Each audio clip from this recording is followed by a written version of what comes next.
오늘 우리에게 주신 하나님 말씀은 민수기 20장 10절부터 12절까지 세 절 말씀입니다.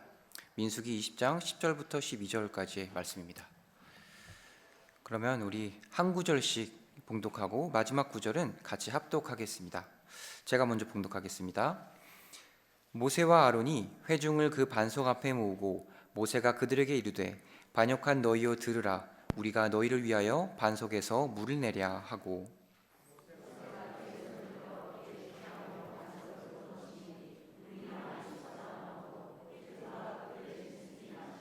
함께 읽겠습니다.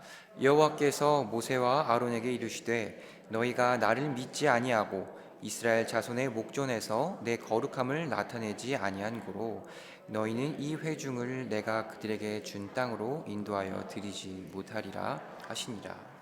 아멘. 1950년입니다.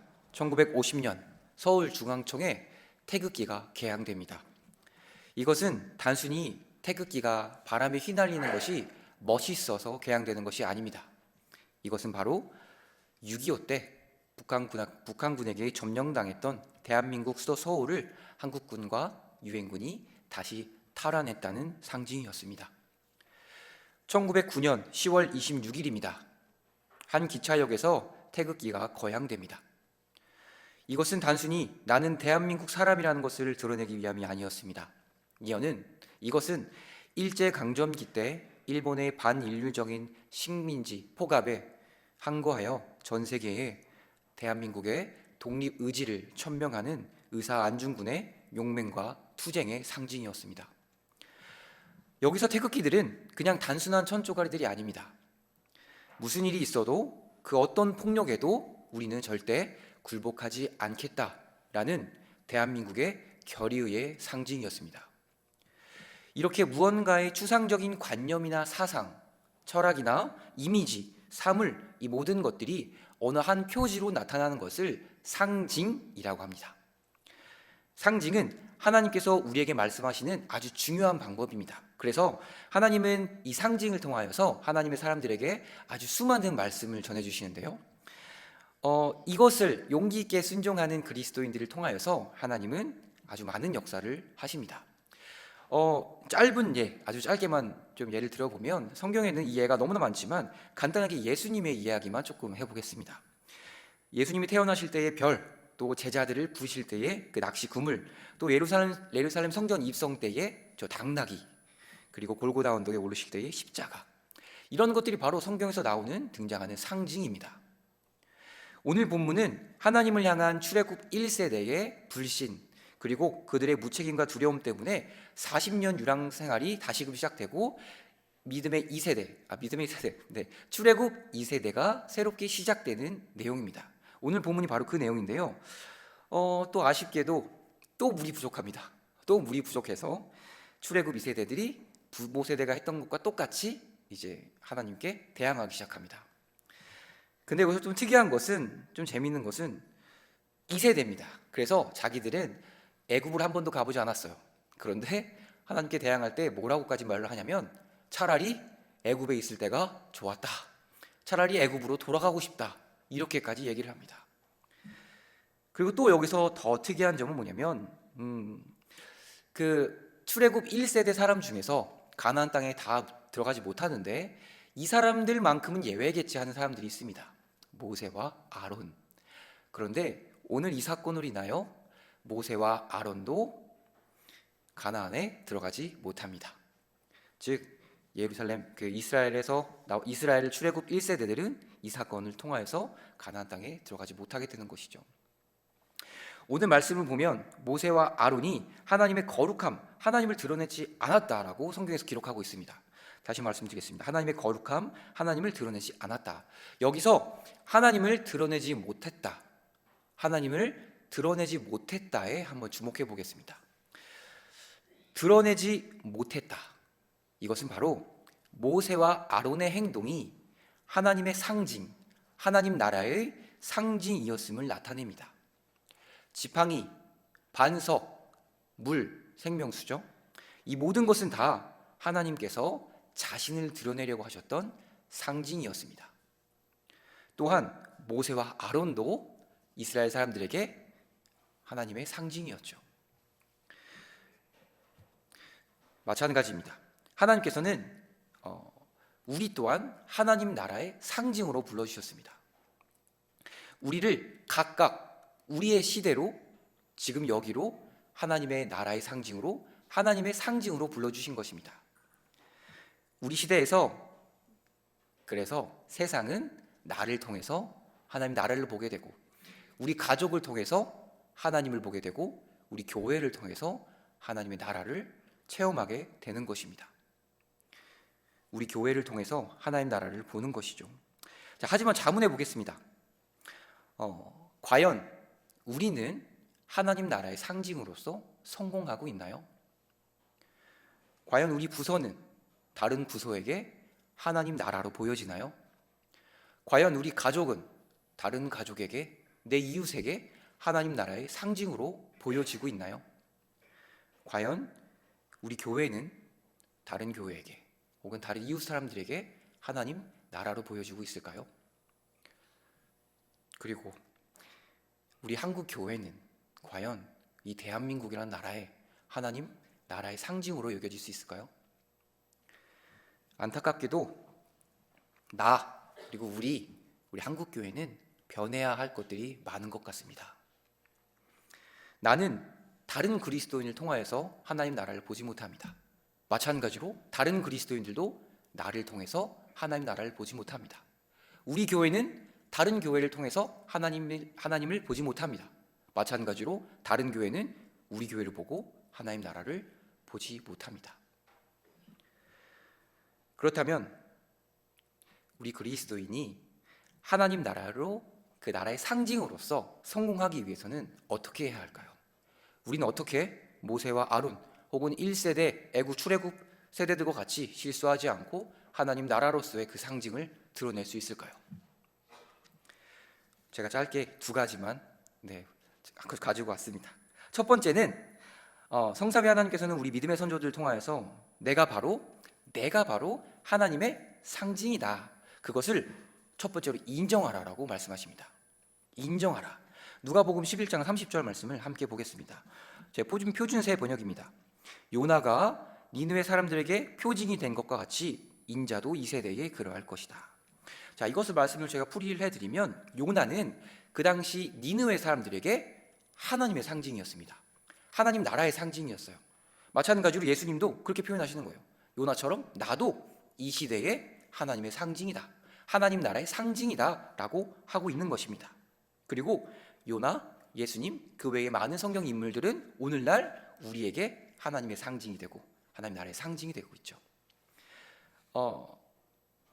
근데 여기서 우리가 주의해야 할 점은 요나는 단순히 구원의 수혜자로 온 것이 아닙니다. 바울은 단순히 구원의 수혜자로 온 것이 아닙니다. 모세, 아브람, 야곱, 이삭, 베드로 등 성경의 모든 사람들은 그냥 단순히 구원의 수혜자가 아니었습니다. 하나님, 저를 구원해 주셨으니까 감사합니다. 감사합니다. 이 나그네로서의 삶 그냥 열심히 살다가 가겠습니다. 이런 식으로 단순하게 설명할 수 없습니다. 요나, 아까 그 요나의 말씀, 그 요나를 예수님께서 사용하셨던 것처럼 우리는 이 성경 인물들을 통하여서 하나님의 나라를 보고 하나님을 봅니다.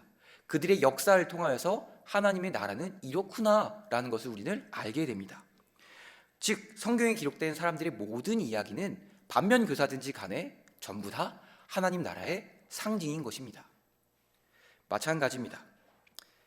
우리도 그들과 똑같이 이곳에 부름받아 온 사람들입니다. 모세와 같이, 야곱과 같이, 베드로와 같이 우리도 각자의 시대로 각자의 소명으로 부름받아 온 사람들입니다. 그래서 우리는 인정해야 합니다.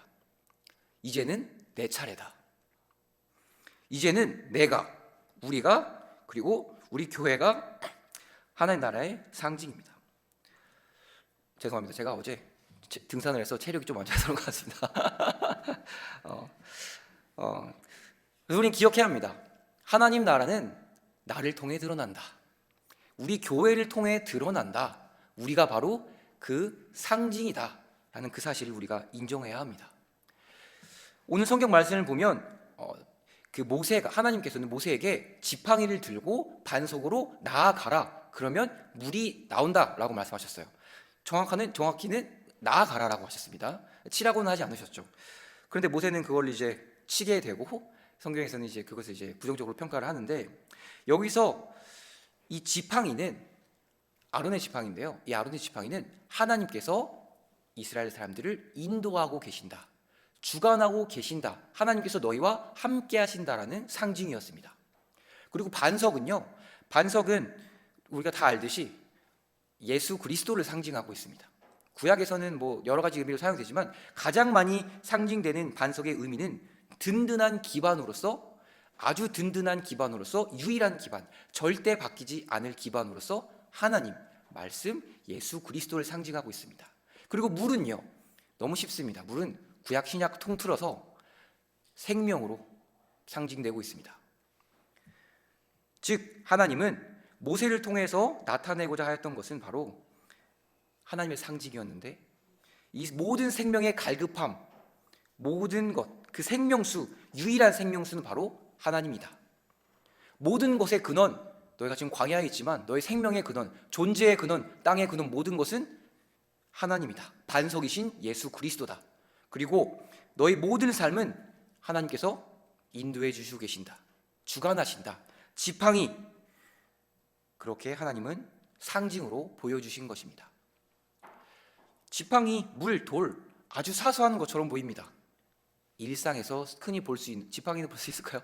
네, 조금 흔히 볼 수 있는 것이죠. 하지만 하나님께서는 이런 일상적인 것을 사용하셔서 하나님 나라의 상징으로 사용하셨습니다. 하나님 나라를 보여주셨습니다. 일상적인 것, 일상입니다. 마찬가지로 우리는 우리 가족에게, 그리고 우리 직장에게, 우리 이웃에게, 우리 교회 다른 이들에게 일상입니다. 우리가 바로 지팡이가 되고, 지팡이가 되어서 누군가에게 하나님의 동행하심, 하나님의 인도하심을 드러내는 것이고, 우리가 바로 물이 되어서 하나님이 진정한 생명이시다 라는 그런 메시지를 다른 이들에게 보여주는 것이고, 내가 바로 돌이 되어서 누군가에게 예수 그리스도가 진정한 복음이다, 진정한 반석이다 라는 사실을 보여주는 상징이 되는 것입니다. 하나님 나라의 상징입니다. 이것을 우리는 인정하고 우리를 통하여서 세상이 하나님 나라를 보게 되길 소망합니다.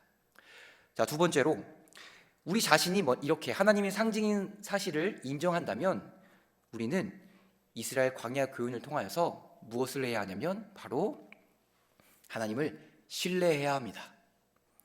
민수기 20장 12절 말씀입니다. 같이 한번 봉독하겠습니다. 네, 같이 읽겠습니다. 주께서 모세와 아론에게 말씀하셨다. 너희는 이스라엘 자손이 보는 앞에서 나의 거룩함을 나타낼 만큼 나를 신뢰하지 않았다. 그러므로 너희는 내게 이 총회에게 주기로 한 그 땅으로 그들을 데리고 가지 못할 것이다. 이건 포준세 번역입니다.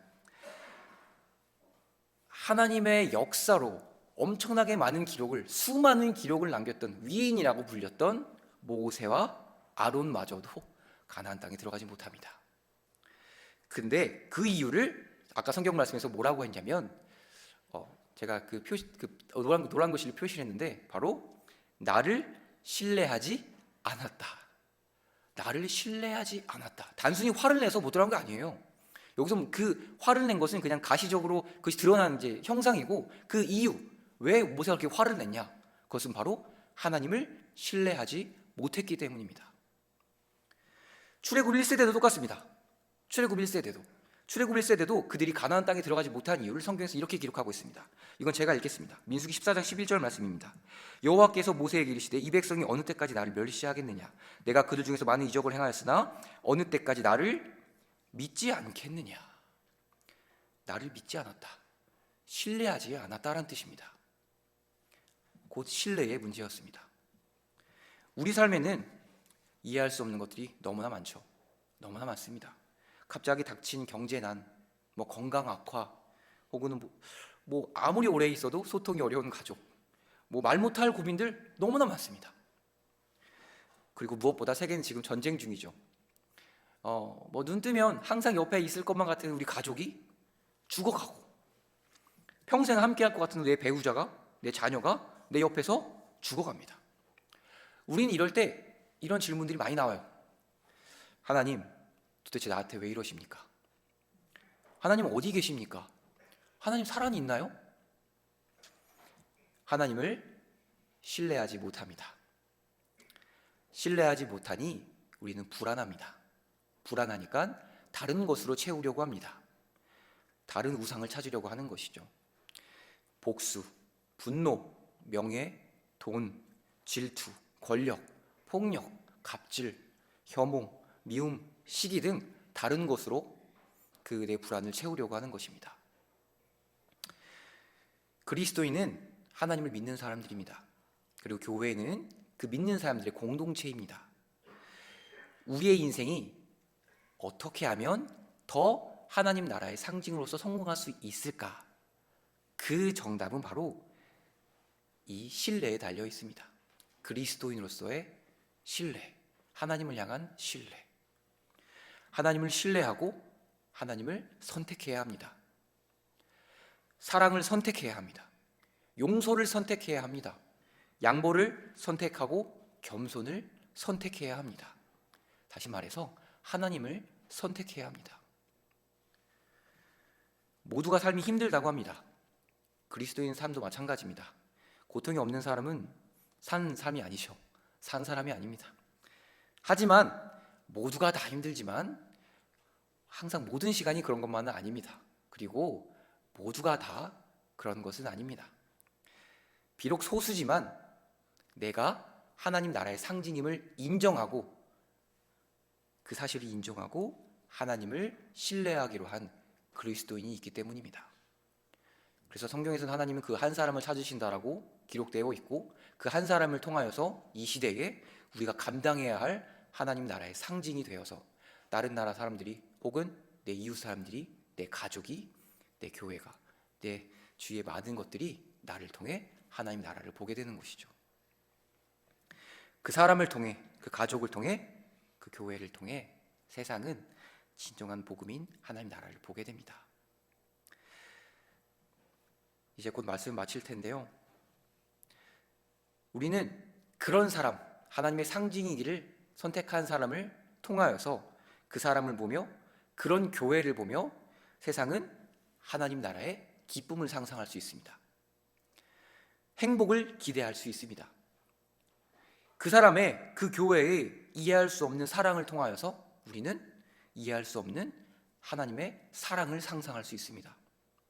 그 사람의, 그 교회의 이해할 수 없는 용서를 통해서 세상은 나와 우리 교회를 통하여서 하나님의 용서를 경험하게 되는 것입니다.